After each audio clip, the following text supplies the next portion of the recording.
Okay, so welcome back.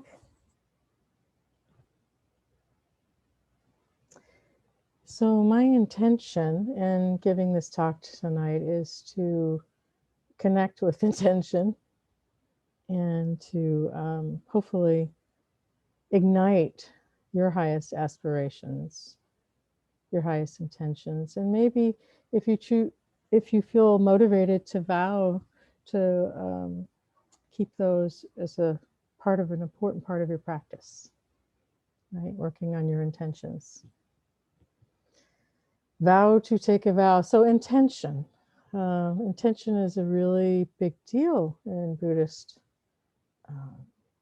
practices. It's one of the wise intention is one of the Noble Eightfold Path. And sometimes it's called wise thinking. But I forgot whose quote it was, but this a famous quote that said, beware of your intentions, for they become your thoughts. Beware of your thoughts, for they become your actions. Beware of your actions, for they become your results, what's happening in your life circumstances. And beware of your actions and life circumstances as they become your character. So to me, that means that they become conditioned, really strong conditioned patterns in your life. And that we're actually practicing having wise intentions. What's wise? So that becomes an inquiry in and of itself, right? A wise intention is going to lead us, me, to greater inner peace, to true, lasting contentment, not fleeting pleasure, the sense pleasures of craving that we can easily get caught in, right? So a wise intention is going to lead me further on the spiritual path. It might not always be pleasant, but it'll be wise. An unwise intention, obviously, will lead me into continuing to repeat my karmic conditioned patterns, my old unskillful karmic conditioned patterns. And my highest intention is to create new conditioned patterns that are consistent with my values of being a good person, to lead with love, compassion, kindness, wisdom, right? So hopefully wise intention is really something that you use as an inquiry to figure out what do you value? What's most important to you when everything is said and done? Right? What feels congruent with who you are, body, heart, mind, soul, whatever you want to call this this experience that we're all in, that we're co-creating. So Thanissaro Bhikkhu, he has a quote that says, the road to enlightenment is paved with skillful intentions or wise intentions. Yeah. So, and from a Buddhist perspective, our intentions that lead to our thoughts and actions actually become our karma. Right? So karma is a big deal in Buddhism too. Our karmic consequences. Right? Also, wise intentions are free from delusion. So they're free from, we have a lot of delusional thoughts and intentions. And once you do this practice, you start to realize how delusional they are. I'm going to get a really good, loving relationship and, partner, and then I'll be happy. And then a lot of work and stress and things arise out of the relationship that show me what's stopping me from being happy. The relationship itself is not going to make me happy, right? So we have a lot of delusional beliefs and thinking that we need to actually use our practice to see clearly and choose not to operate from those intentions. his Thanissaro Bhikkhu again. He says, if we cut away the underbrush of unskillfulness and dig out its roots, we can develop our good intentions to higher and higher levels of skill until ultimately they bring us to a happiness totally unlimited, beyond any further need for a path. So I'm working on intentions now, but eventually I'll get to aspiration and vows. But there's a famous talk in the, I think it's to Rahula. It's a sutta in the Middle Discourses to his son Rahula, the Buddha. I quote this often because it's the main teaching on intention. So Rahula was getting himself into some trouble. He was 7 years old. And the Buddha gave him a talk saying to look at his intention before he speaks or acts, to look at his intention beforehand. If it's skillful, to go ahead and speak or act. If it's not, to not suspend with that choice. And then he said, while you're speaking or acting, during which to look at your intention, and then after you have finished an action or speech, to look at the results of your action to see if it was skillful or helpful, which I think is a really important part of our intention.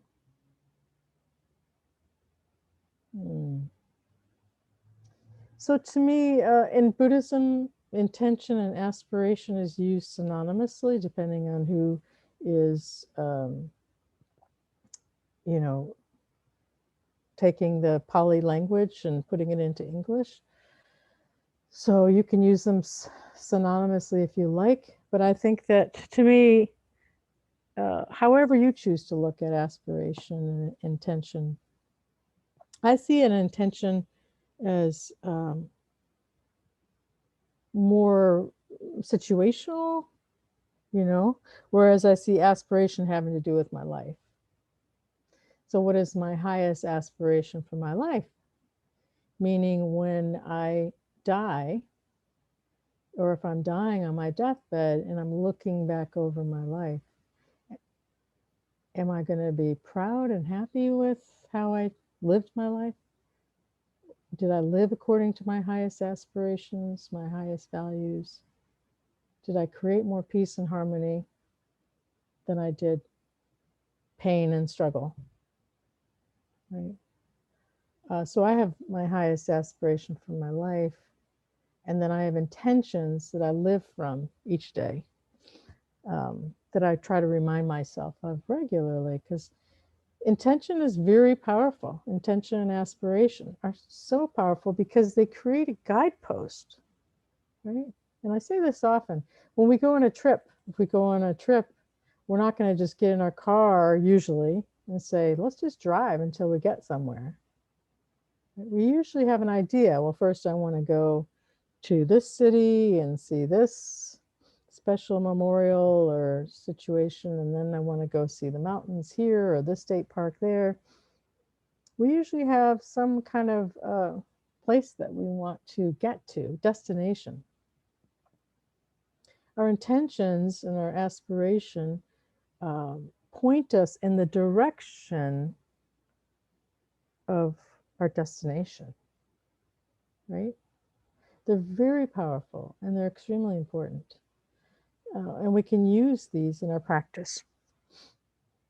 To me, a vow is a very strong intention to accomplish, it's a commitment to accomplish a very strong intention or aspiration,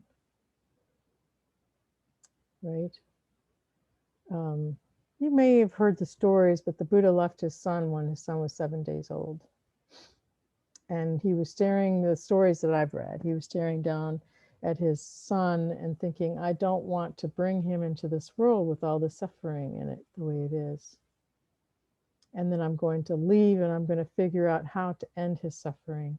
And then when I figure out the secret to end suffering and find lasting happiness, then I'm going to teach my son how to do that.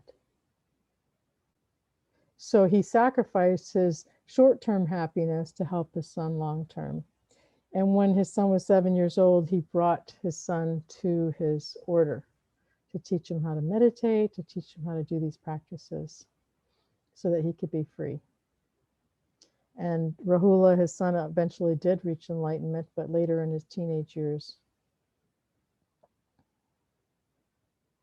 But, you know, if you talk to the Buddha himself is a great example of taking vows.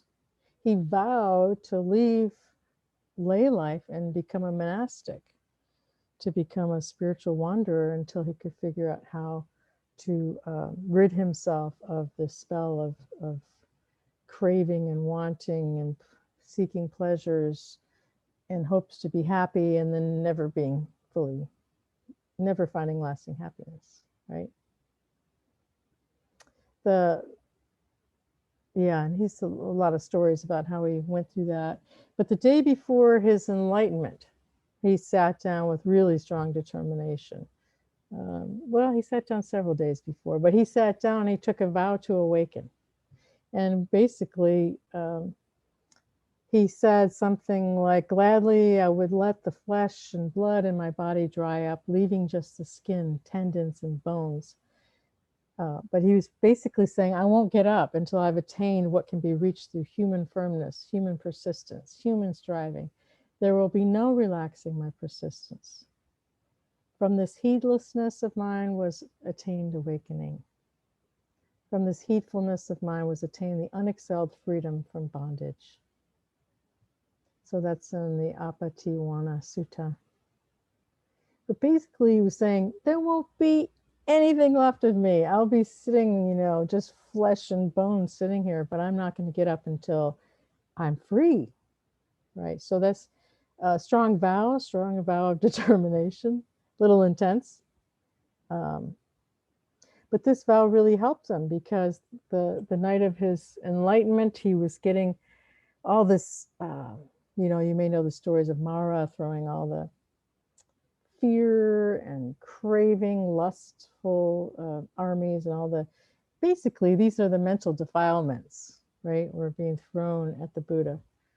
But he stayed strong in his resolve because of his vow to awaken, right? So when you take an official vow, like you go through a ceremony to take a vow, it can be a rather intense experience. It can bring up a lot of strong emotions. Or if you were like me, I had strong resistance and aversion to anything that even smelled a little bit of religious, or you know, I could smell the stench of vow taking. And I would go to different churches with friends, Christian churches, and we would be drinking the blood of Jesus. And I thought, well, that's pretty disgusting. And eating, you know, the bread, whatever. But I wasn't raised in this religion, so it was very, these ceremonial things were very, I had a lot of resistance to them.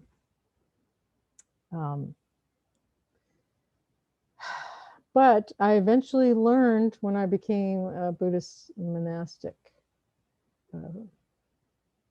that, you know, taking these vows, at first to me, they were like, okay, I chose to do this so that I could experience it fully. So why don't I drop my resistance and just do this? You know, let me just say these chants, say these, go through these rituals, daily rituals, and then blessings, etc., and just be with it. And what I found is that eventually the wholesomeness and the beauty of the words and the meaning behind these ceremonial rituals was starting to seep into my beingness. And what they were doing is it was sparking and enlivening up these seeds of my highest values. And they were also doing it in such a way that I felt so much love and connection for fellow human beings, just going through these rituals. So I was picking up on the energy and the intention behind the rituals, behind these vows. So I started letting go of some of my resistance to ceremonial rituals. And I thought I'd done a good job till I went to my ex-husband's Catholic death ceremony. Yeah. And I realized there was more there that I get to work with. But anyhow, so, but these vows, if you're open to taking them and if you're open to the spirit behind them, they can really help strengthen your resolve. They can increase your energy, help give you sustained energy and effort over time to achieving these vows, to be living the vow. Blah, blah, blah, blah. Take the words, the vow. They're just blah, blah, blah. They're just words, right? The true taking a vow is living the vow, is being the vow, and doing our best to live in the vow till it becomes part of who we are, right?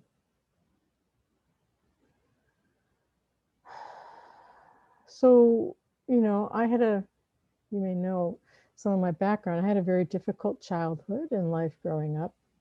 My family was doing the best that they could, but they were highly anxious, fear-based, and there was a lot of physical and verbal violence happening in the house. So after I left my home, I continued this violence against myself. I got caught up in hanging around other people that had really low self-esteem, got into using drugs in order to escape my reality because it was too painful to be here in this body. And I was desperate to be free from all of this internal anxiety and pain. But this desperation motivated me to have the intention to find a way to decrease my stress and to increase my internal peace, right? So the pain and suffering really fueled me to have a wholesome intention to be free from the pain and suffering. And because I had this strong intention, I started searching for a way to appease it. And I found mindfulness when I was 24 years old, right? And I started practicing mindfulness because I didn't want to go back to all the addiction issues and hanging out with the low self-esteem people that were beautiful people, but they were suffering greatly too. And as I continued through my meditation practice, I eventually found myself on the Buddhist path. And to say that this path has helped me become free is an understatement. Free from suffering, free from anxiety for sure, free from a lot of internal pain and suffering. Not that I'm fully awakened, I still have layers of stuff to go. But,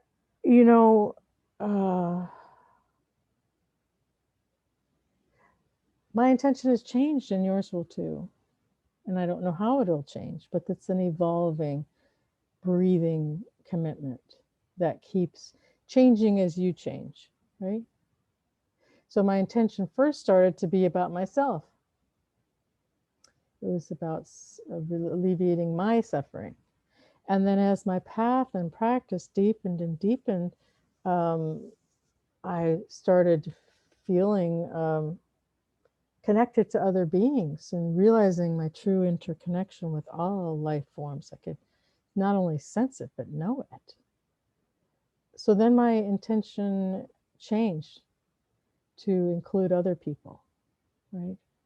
To not only free myself from suffering, but to try and help, if I can, other people from to alleviate their own suffering and internal pain, anxiety. So I have taken, years ago, I took the Bodhisattva Vow. You may have heard of that. But that's the highest vow that you can take in the Buddhist path, if you're on the Buddhist path. And this is the Bodhisattva Charyavatara Sutta.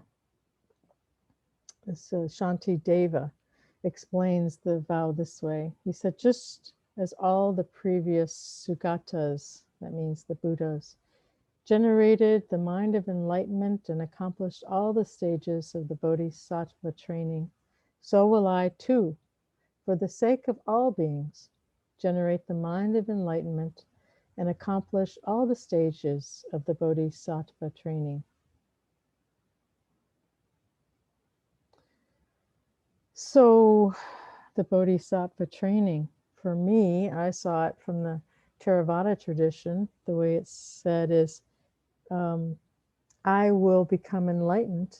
I vow to awaken to my highest nature, to be free from suffering, and to help other people do the same as well. Now, I was afraid initially to take this vow. When I first heard it, I was attracted to it. Oh, yeah. But then I thought, well, I don't want to be doing this till eternity. While all these other people who aren't even interested in awakening, this will be forever. It's a huge commitment. But then when I experience it, when I truly, the more I meditate, the more I feel our interconnection. And I realized that I can, even if I was fully awakened, or when I'm fully awakened, maybe 2 or 3 lifetimes from now, who knows? Maybe this lifetime, who knows? But I realized I could never really experience this true, untainted, lasting inner peace and happiness, as long as I knew that my fellow human beings who I'm interconnected with are still mired down with their own suffering. Right? It'll be like a, selfish little enlightenment. I'm just going to I'm enlightened. Screw all of you. I hope you figure it out. Right? No, that didn't feel right for me. So I've taken the Bodhisattva vow. If you're in the Mahayana tradition, I'm talking from the Theravada tradition, they take their Bodhisattva vow really seriously. And here are the 4 of the main root vows that they take. However innumerable sentient beings are, I vow to save them all. However inexhaustible mental defilements are, I vow to extinguish them all. However immeasurable the dharmas are, I vow to master them. However incomparable enlightenment is, I vow to attain it.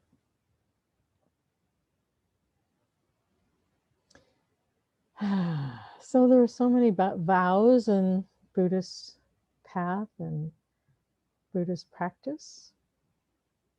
But I think it's really important to study them, just to see what they are and why would they even be useful, right? When I was a monastic, we chanted 9 precepts every morning that we took. So we took the precepts. It was 9 vows that we took every morning. And then we chanted the taking refuge in the Buddha, Dhamma, and Sangha twice a day. So we took refuge in the Buddha, Dharma, and Sangha twice a day, and we chanted the precepts, which are commitments to how we're at their ethical practices, the precepts. And you probably know a lot of them, but the first 5 is what lay people usually take: to refrain from killing, then stealing, then unwise speech, then sexual misconduct, and then using intoxicants. The 6th one, the 6 through 9 that I took as a monastic, was the 6th one was, I thought would be the hardest, but it wasn't. It was eat only before noon, so I couldn't eat after noon. To refrain from dancing, singing, music, entertainment, wearing garlands, perfumes, and cosmetics. That was actually easier than I thought it would be. To refrain from sitting in comfortable or sleeping in comfortable beds, luxurious sleeping places. So we all have to pretty much sleep on really uncomfortable beds. And the ninth one was to send loving kindness to all beings in all directions all day long. As much as I possibly can remember. If I think of anyone, send loving kindness. If I see anyone, send loving kindness all day long. So these were vows that I took every morning. At first they were like, yeah. But then eventually I was like, oh, I love these, because they felt like they were purifying me, right? They were definitely purifying my conduct. And then if your conduct is purified, then your mind is purified, because your mind isn't feeling guilt and remorse and regret over unskillful behaviors. Does that make sense? Yeah. So as a monastic, we had this practice that if we didn't expect sheer perfection, where we're going to make mistakes and say something unskillful or do, like I caught my teacher once on the internet bellowing out a Beatles song, listening to a Beatles song. I was like, what are you doing? He said, I will repent later. So what we did is if we broke one of the vows, we would call or talk to our repenting partner later and let them know which vow we broke. And then we recommit to our ongoing practice. Right? So I still do that. I have a friend that I call. So I have 2 new intentions that I've set based on some unskillful patterns, conditioned patterns that I'm seeing in me, some weaknesses in my conditioned habits. The one is that I uncovered was an amazing amount of arrogance. And when I look at my family members, I see where it comes from. Right? So my latest intention, my vow is to reduce arrogance and increase humility. So my intention is to be humble. Right? To be humble, to not need to speak unless it's really important. The other one is unskillful speech, is gossiping. And I catch myself every once in a while saying something I wish I hadn't said about somebody else. And so I have a Buddhist friend, and I call her and I let her know. I let her know when I've broken one of these commitments. And what that does is not to beat myself up. It's to say, whoa, I did this today. I really want to recommit. And it's helpful. Like if you're in addiction recovery, you've got someone you talk to about some of your unskillful behavior. Saying it out loud reminds you to not do it anymore, So I found that telling on myself can be really helpful. Yeah, to someone that I trust will hold me with kindness and not be judging me. I'm not judging myself, so I certainly don't want someone else judging me. Yeah. So what are your mental poisons or conditioned habits that stop you from feeling good about yourself? Right? That have you feeling like, oh, that wasn't very skillful. Instead of beating most of us are wired to hide our failures. God knows we don't want anyone to know that we're not perfect. I have news for us all. We are not perfect. Those of you who are claiming your imperfection, please raise your hand. Good. We have permission to be imperfect. So really, find out what you want your intentions, what you really want to focus on, maybe for a year or 2 years or the rest of your life. One of my intentions that I had early on in my Buddhist practice was to practice patience, because I had like this much which is a 0. I don't know if you can see, but I have become very, very patient over the years because of this intention to practice patience. So looking at your mental hindrances, perhaps, of craving or aversion, sloth and torpor, anxiety, restlessness, and or self-doubt. These are mental hindrances. Are some of those some that you want to really reduce in your life? Yeah. So, yeah. Here is Master Chen Yen, Buddhist teacher. He says, to recover our Buddha nature, this is vowing to dispel ignorance, to recover our Buddha nature by learning the Buddha's teachings and carrying them out in our daily lives, meditating daily, listening often to the teachings, and immersing ourselves in the Dharma. We realize how blessed we are, and with deep compassion for people in suffering, we vow to live the Dharma out in all of our actions. Yeah. It's a practice. It's a practice. We start where we are and we're moving towards our highest aspiration, or, we make a vow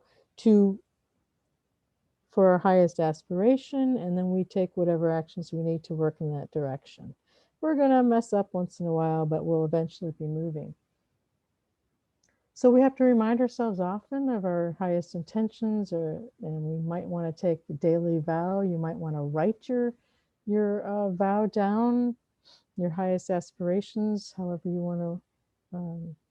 You might want to read them every day before you meditate. Remind yourself of what your vow is in this lifetime, or your highest aspirations. You might want to just read them before you go to bed. Let your unconscious mind work on them when you first wake up. Put them on your mirror. I don't know. People do different things. But this is the Bodhisattva vow that I've been most attracted to. It was captured by Shanti Deva's 8th century Indian Buddhist monk, his prayer for himself. This was his Bodhisattva vow. And I understand the Dalai Lama reads this every day. This is it. May I become at all times, both now and forever, a protector of those without protection, a guide for those who have lost their way, a ship for those with oceans to cross, a bridge for those with rivers to cross, a sanctuary for those in danger, a lamp for those without light, a place of refuge for those who lack shelter, and a servant to all in need. For as long as space endures, and for as long as living beings remain, until then may I too abide to dispel the misery of the world.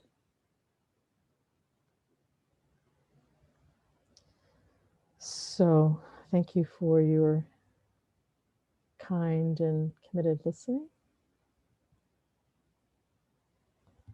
And thank you for your curiosity and whatever commitments you've made or intentions that you've had that not only brought you here tonight, but bring you to your practice, your spiritual practice.